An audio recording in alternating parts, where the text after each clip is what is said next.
Yes, sir. Thank you. You've been very generous with your time, and the hour is late.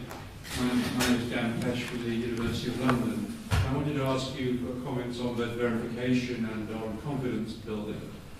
On the verification side, one of the happy things out of the whole Iraq episode was the success of UNRWA operation, and whether we should be looking rather more at the global application of the UNRWA regime as a means of addressing the verification and inspection problem. And on the confidence side, thanks in large part to the efforts of some people on the panel, in Europe at the end of the Cold War, we've made huge progress with open skies, confidence building and the CFE treaty, all of which are languishing somewhat. And should we not perhaps be looking at the global application of these sorts of agreements in regional context to underpin our efforts on weapons of mass destruction? Thank you.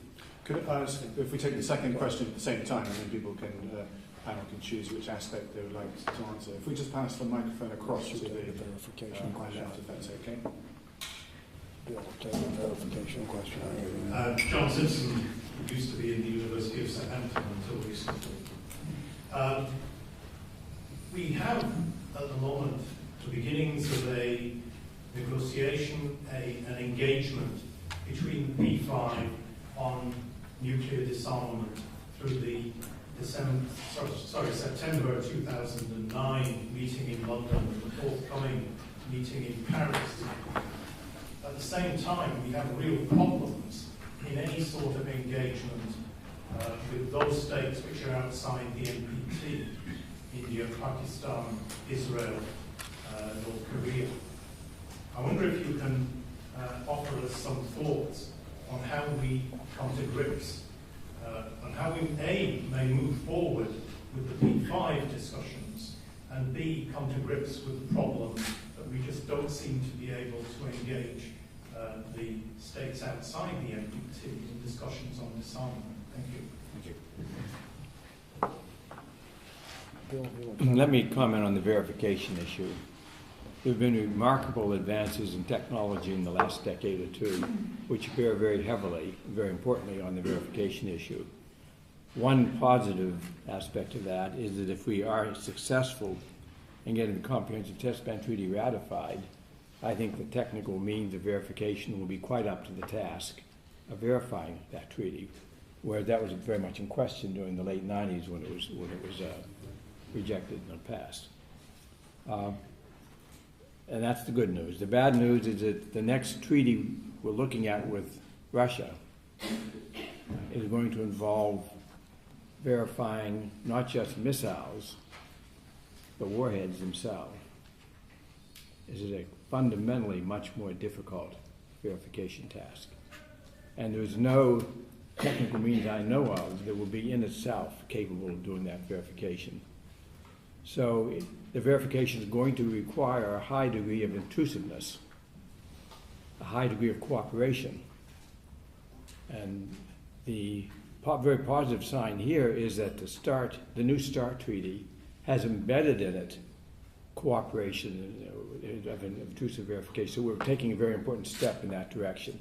I just will say that the step we're taking in New START is a very small step compared to the step we would have to take in cooperation to be able to verify a treaty that involved verifying warheads themselves. On the second question, I'll make a brief answer. I don't have a complete answer to it because it's a challenge that doesn't have a complete answer in my view. But the question of those countries that did not part of the Non-Proliferation Treaty, North Korea is a special case.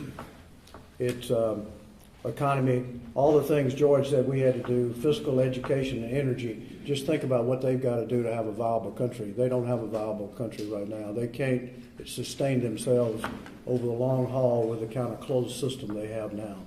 The question is how you get them to discuss seriously their nuclear components, and that's a really hard road. I don't have a complete answer except we've got to be united with Japan, South Korea, and we've got to do everything we can to get the Chinese as involved as possible. The great difficulty is they're such a unstable country with their poverty and their starvation and their huge economic problems. that both our friends in South Korea as well as our friends in China are worried about that collapse.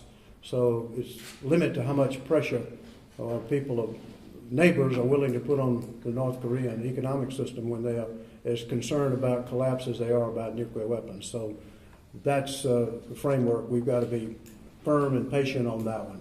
In terms of India and Pakistan and also Israel and the Middle East, this goes back to what I was talking about the real stake the world has in bearing down on these regional problems that could cause not just conflict, but could go nuclear.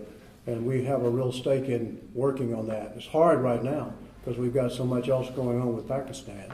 We've got a lot of strains there, but I said the other day, and I still believe with Pakistan, we've got to be direct, we've got to be firm, we've got to do things in a quiet way. Both countries with the frustrations we have now, realizing the stakes we have and realizing the stakes they have, I think we need to take a deep breath and count to 10 because we've got a stake in working with them and they have a stake in working with us. India we have a much better relationship with now.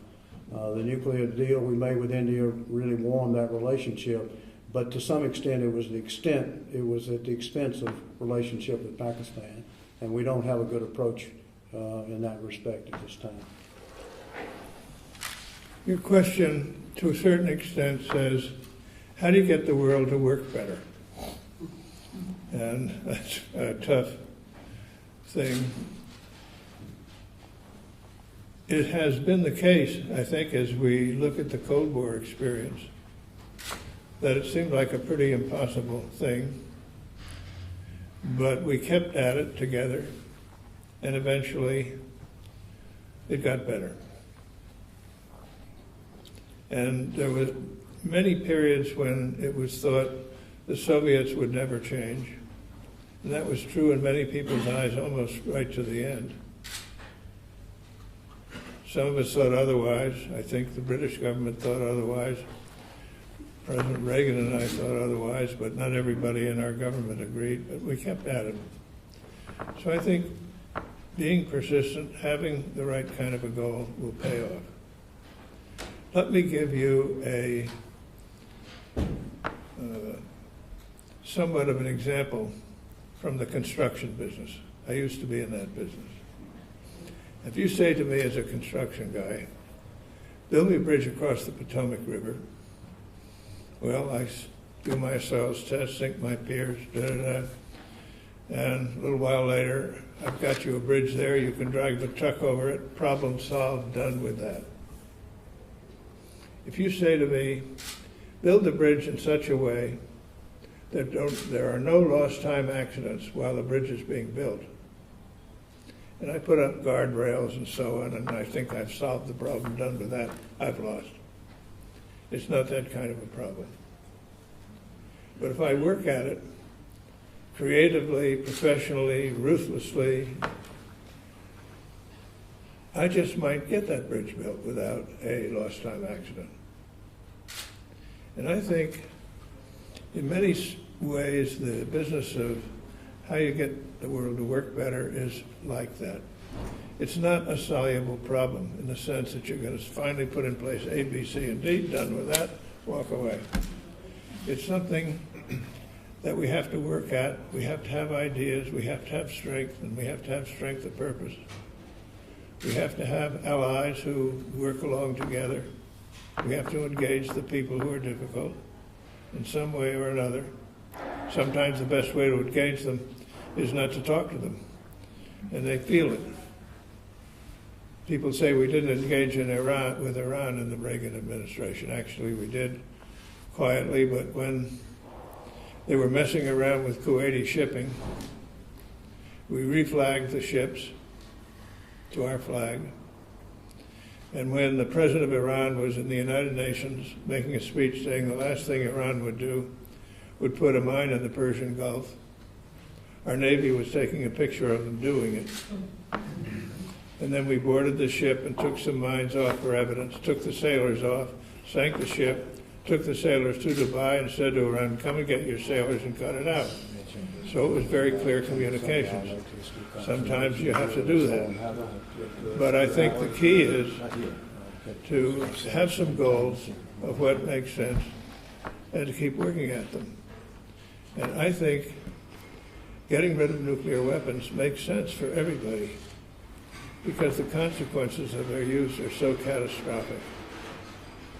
And if it's possible to make progress on that goal, a lot of other things will fall into place along with it.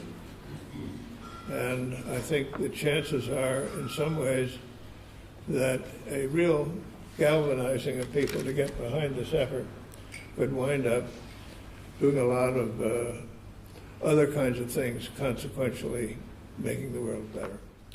So Thank you very much my indeed. message is never give up. Keep working on it. Before I hand back to